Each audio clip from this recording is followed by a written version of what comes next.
Hello guys and welcome again to my channel, Mike TV, and this is Lord 9 Infinite Class. Alright, so kung bago ka pa lang sa akin channel, i-hit mo na yung subscribe button para lagi kang updated sa mga bagong videos na pinopost ni Kuya Mike. So for today's video guys, ang pag-usapan natin is paano ba mag-farm ng diamond.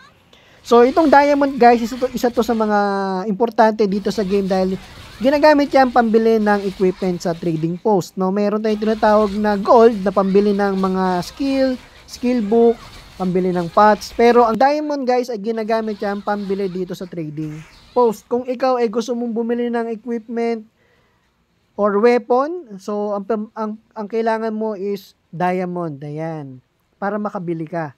So dito ituturo ko sa iyo kung paano ba mag-farm ng diamond, lalo na kung ikaw ay F2P na katulad ko, no? Hindi tayo spender. Kung baga ayaw nating allergic tayo sa paggastos.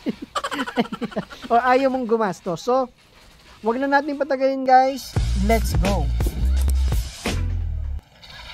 Alright. So, ang una natin gagawin guys, no, ang pwede ko sa inyong ituro or tips para makakuha tayo ng diamond is syempre mag-grind tayo.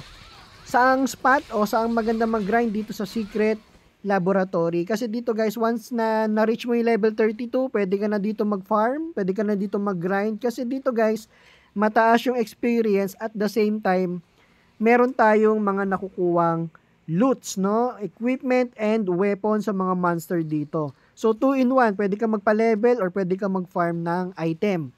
So kung ikaw ay level 32 to level 40, pwede ka dito sa secret laboratory. And kung ikaw naman ay level 45 or level 50, pwede ka na dito sa test subject lab. Kasi dito mo na makukuha yung mga rare equipments, rare armor, rare weapon, uncommon equipment, and common equipment. So once na nakakuha ka niyan or nakaloot ka, pwede mo na siyang ibenta sa trading post. Katulad ng ginawa ko. Once na na-reach ko yung level 50, pwede na ako magbenta sa trading post. Ayan. So, punta ka lang ng trading post. Ito guys, yung aking trade history. Yung may mga nakuha na, may mga nabenta na akong equipment na common, uncommon, and rare. So, ito po yung mga nabenta ko na. Kung makikita ninyo, meron tayong nabentang worth 240 na bow, 650 na bow. Medyo maganda kasi yung ano nito eh. Maganda yung option na nakuha natin. So, expert vest, common lang yan, pero nabenta yan, no? Sino bumibili niyan? Ang bumibili niyan, guys, syempre yung mga spender na ayaw ng, umaga nagmamadali na para i-unlock nila yung mga item log dito sa, dito sa item log. Kung makikita ninyo, punta kayo ng gear. So, may mga equipment dyan na kailangan mong mapulot para ma-unlock mo siya, para makuha mo tong mga option na to, no? Gear log, ayan. Kaya nila binibili para ma-unlock na nila yung gear log na yan. Sa yung mga spender tayo kasi mga F2P talagang tiis-tiis lang no. Ganun lang ginagawa natin. Basta meron tayong extra, gagamitin natin yun sa item log. And kung may extra tayo, pwede nating ibenta sa trading post. So ito yung mga binibenta ko ngayon, sale history, traveler armor, and meron pa ako nakuwang isang rare.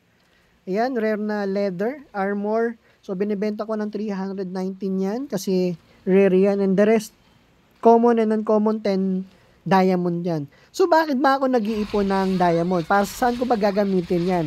Number 1, pwede ko siyang gamitin ng pambili ng armor or weapon. And second, yung pambili ko ng battle pass. Tingnan nyo guys, kapag na-unlock ninyo yung battle pass, kunyari nagkaroon kayo ng 1,500 diamond, pwede nyo na ma-unlock ito, yung premium. And sa premium, pwede ka makakuha ng 10,000 pieces ng temporal piece. No? Ang temporal piece, guys, pwede yan pang-upgrade ng relic. Yan, pwede pang-upgrade ng relic yan. Yan, yung relic of origin of destruction, barrier, protection, and crystal of life. So, ngayon, ang nile-level up ko is more on origin of destruction or damage. So, ayan. So, kapag na-reach level 26 ko siya, magkakaroon ako ng boss monster increase damage by 2%. Ayan. So, hindi pa ako nakakaipon ng 1.5 dahil nga wala pa ako, konti pa lang yung nabebenta ko, pero yan yung isa sa mga goal ko na makabili ako ng battle pass worth 1,500 diamond. So, yun yung goal ko. Then, secondary na lang siguro yung equipment, weapon, kasi nalulot naman yon. So, and also, pwede rin siyang gamitin sa imprint, no? Yung extra na temporal piece mo para ma-unlock mo yung mga additional option or effect. Yan. So, nakapag-unlock na ako dito. Alright? Nakapag-unlock na tayo dito using temporal piece. So, kaya ako target yung yung battle pass kasi magkakaroon ako ng 10,000 na temporal piece, no? 5,000 tas 5,000. So, 10,000 temporal piece siya. Malaking tulong yan sa progress ng aking character, no? So, yun lang guys, no? Ang importante dito, kung F2P ka, mag-grind ka lang, tapos ibenta mo yung mga nalulot mo sa trading post.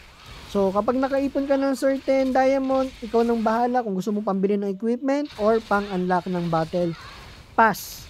So, yun lang muna guys ang pwede ko sa inyong ituro. And kung nagustuhan mo tong video na to, palike naman. And kung hindi ka pa nakasubscribe, please click the subscribe button and the notification bell para updated ka sa mga bagong videos ni Kuya Mike dito sa Lord 9 Infinite Class. So again, kita-kits tayo sa mga susunod kong video. See you guys and let's go!